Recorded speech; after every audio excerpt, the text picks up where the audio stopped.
here, and today I'm going to discuss one of the very common questions among the NEET aspirants, that is BDS or MBBS. Should we go with BDS? What are the scopes after BDS? So yes, we cannot compare both the courses because both has its own importance in terms of graduation. And yes, we can compare the two courses also because BDS is itself a specialization. You don't graduate simply with a degree, but you are a specialized doctor, whereas in MBBS you have to further go for specialization. It is very necessary.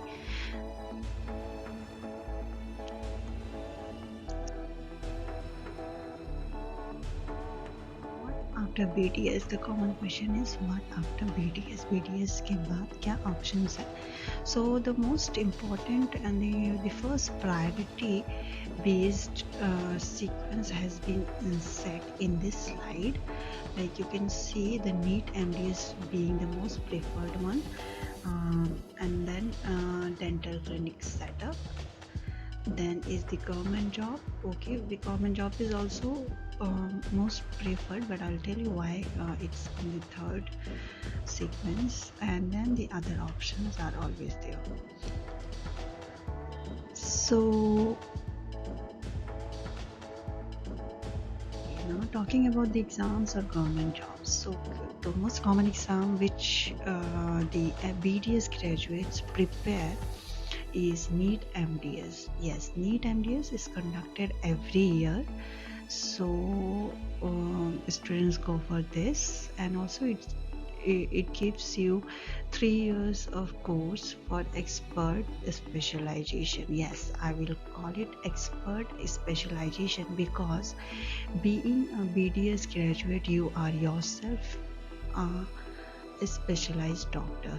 So further, if you are going for PG course, it only gives you expertization in that field or branch.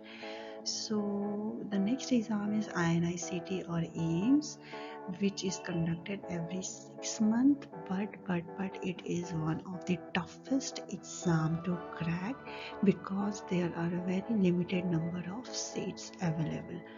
Army Dental Corps, you can go if you are interested in going in serving the army. You can also join, but through NEET on MDS. There are always limited number of seats in these competitive exams. They are very tough, very competitive. So you need to be mentally prepared that you have to go for a good preparation. Now that it's set up after BDS, yes. So I was telling you that BDS is itself a graduation with a specialization. So yes, no doubt, if you are doing your BDS from a good government dental college, then if you are going with internship with a very good patient flow, you will build up confidence which will make sure that you are able to manage a clinical setup yourself. So first point is you need to bear the financial expenses. Yes, for a good clinic setup, you have to invest around 9 to 10 lakhs and above. Yes, for a good decent clinic.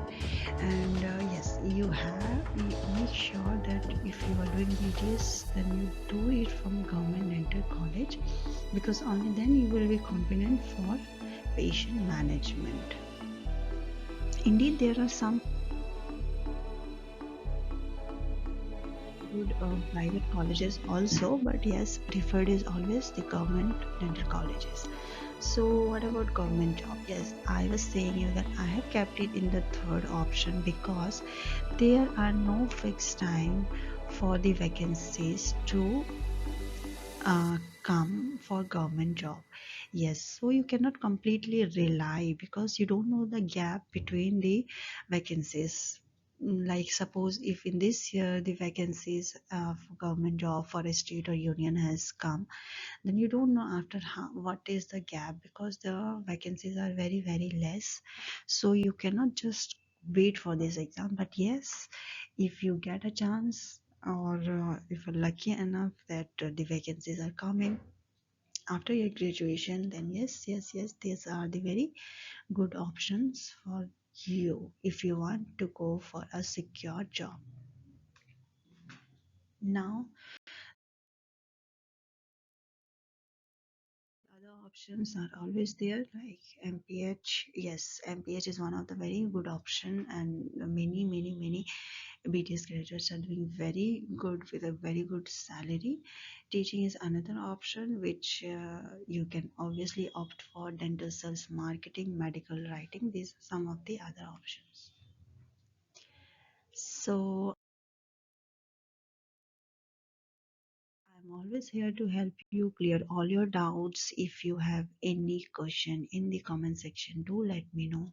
Do like, comment, share, and subscribe for more. I hope it clears your doubt about what are the scope for after BDS. So thank you so much, and do subscribe, like, share my channel. Thank you.